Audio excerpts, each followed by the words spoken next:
There were fakes. Art bars were known as some of the most common and, to me, some of the most interesting silver bars available.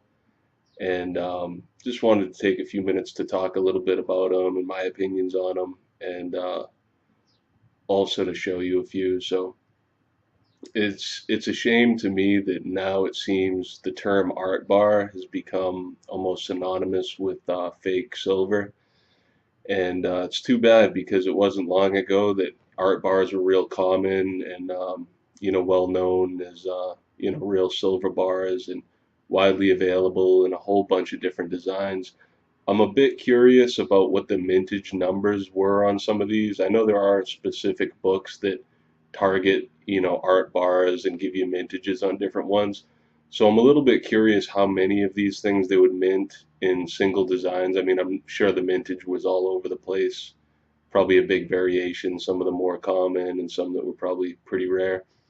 But a lot of them were advertising pieces or, tourist souvenirs and things. And some of them were commemorative, commemorating different people or different events. There were series and just really interesting bars. And, you can get them pretty close to spot. Some people want really high prices for some that are, I guess, viewed as more collectible or whatnot. But, if you're open to what you're buying and just buy what's available at the right price, you can get some great deals on art bars. And it just really disappoints me because I like them, and when I search for them, I find a whole bunch of fake bars. And it seems to be accepted to refer to, fake silver as an art bar. They'll put some design on it, and it's a silver-plated bar, and they'll call it a silver art bar. And some of them they list as being plated or clad. Others ones, they rarely trying to defraud people. They claim it to be, silver or pure silver or whatever. But it's just too bad that that seems common. I'm sure it's taken away a lot of people's interest or, put off a lot of new collectors. So I think it's usually the newer buyer that gets had by that kind of thing. And it's too bad because art bars are great. And it also bothers me that we don't have some, restriction on that selling of fake silver, especially misleading. I mean, even just a plated bar is, pretty much, it's not legitimate, but some of them are sold as plated. I guess an argument could be made if people want to buy and sell plated bars, that's fine, that's their business. But I question the ones that are like replicas of real bars. I don't know if that should be legitimate. But if you want to make your own, fake plated bar, that's, I guess that's your business as long as you sell it as such. But when they start copying other people's designs or when they're passing them off as being genuine silver bars, that really bothers me. And I'd mentioned some listings on some auction sites that had those and, misleading auctions. And it was pointed out that, the site can't police everyone, and there's really no way of knowing without testing each bar which is real and which is fake. But what gets me is that the people we've put in charge of, controlling things, controlling commerce, different rules and regulations and enforcement. It bothers me that that's not a high priority issue for them. And I know there's people that come around to inspect the fire extinguishers. There's meter maids. If you park in a red zone, you're getting a parking ticket right away. I got a ticket for walking across the street, jaywalking ticket.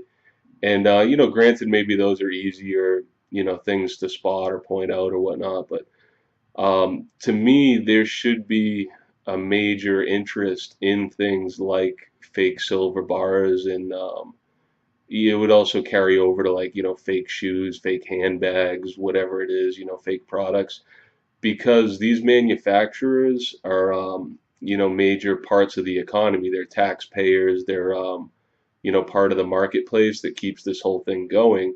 So when you start seeing, I know there's been a lot of fake, we'll say silver pandas, or maybe that's a bad example because that's imported.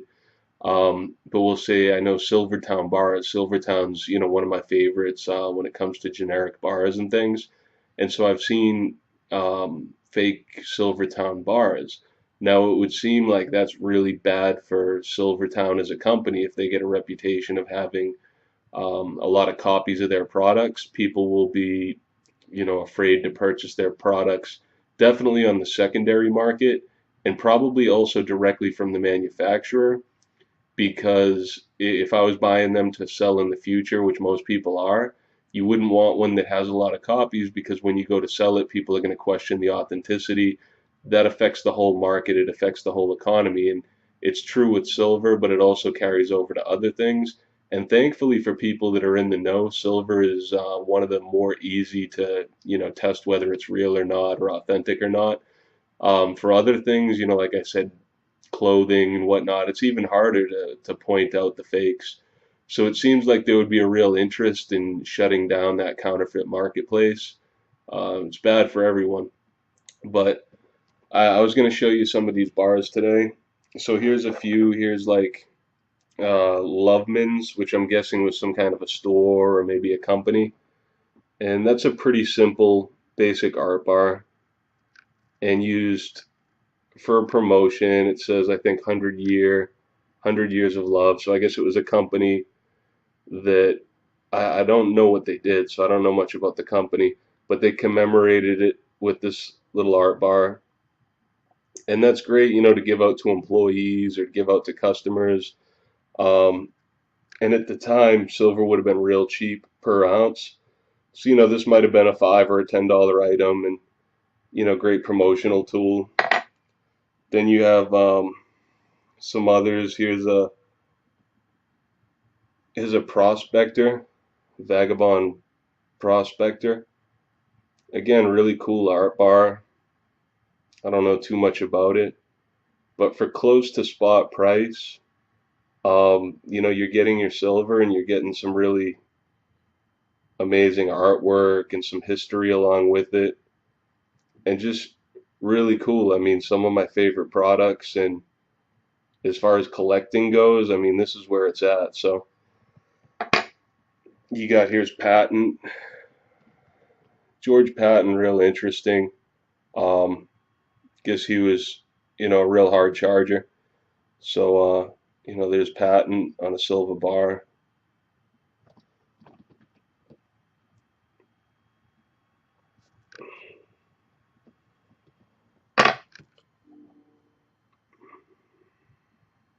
You got Sitting Bull, and that one has some real nice artwork on it.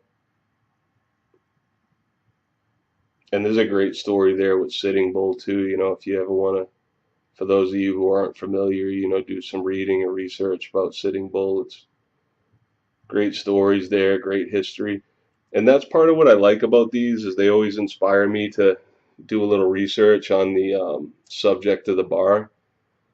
So I get the silver, I get the great artwork that's on the silver, and then I also am inspired to look into the story behind whatever's depicted. And so, I get a little education and a little enjoyment out of that as well. Here's Casey Jones, another interesting story there. Casey Jones, um, American legend, American folklore. And just, instead of, a whole bunch of American Eagles, or, plain generic rounds, um, these art bars just really interesting. And I was just saying, it's real disappointing that when you go to sell these, it's a little tougher, because of that stigma to the art bar marketplace due to all the plated bars.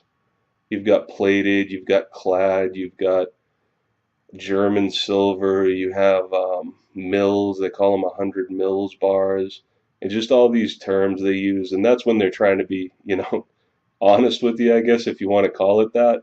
But, they use fancy terms so you don't realize they're telling you it's fake. And some of them just outright, try and pass it off as a real bar.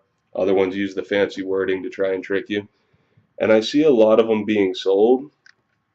And, these people have like huge numbers of sales and only, a small percentage of bad feedback. So I guess a lot of people don't realize that they're buying fake bars. And unfortunately, it's probably mostly the new buyer, or the guy that's only buying one or two pieces here and there. He's not a real silver, investor, or not real interested in silver.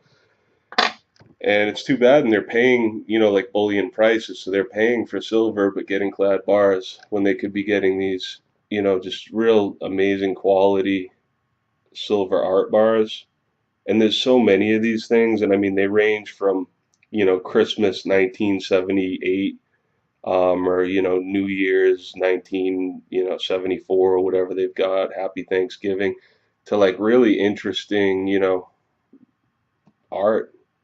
There's Mount St. Helens erupting, commemorating the eruption of Mount St. Helens, I guess.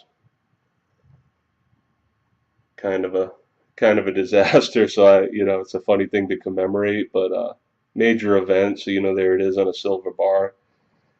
And again, you're just not going to find that on your Silver Eagles. You're not going to see that on your, generic rounds. And there are some generic rounds that are of the art bar type variety. This time I just wanted to show the bars. So these are actual art bars. But there's also silver rounds that would fall into the same category that I really like.